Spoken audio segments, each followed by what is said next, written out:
আল্লাহর কোন বান্দা রয়েছেন 2 লক্ষ টাকা দেবেন? 2 লক্ষ টাকা দেবেন আল্লাহর কোন বান্দা আছেন? আওয়াজ দেন নারায়ে তাকবীর, নারায়ে তাকবীর।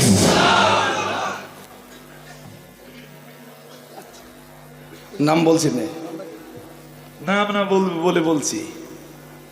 2 লক্ষ টাকা বলুন মারহাবা, বলুন না মারহাবা। গোপন দাতা বলুন জিন্দাবাদ। আওয়াজ ভালো হয়নি। আমি 5-7 মিনিট ওয়াজ করলুম,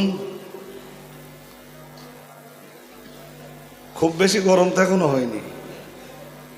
5-7 মিনিট। গোপন দাতা বলুন জিন্দাবাদ। আরো আওয়াজ দিতে হবে। গোপন দান বলুন জিন্দাবাদ। 2 লক্ষ টাকা বলুন মারহাবা।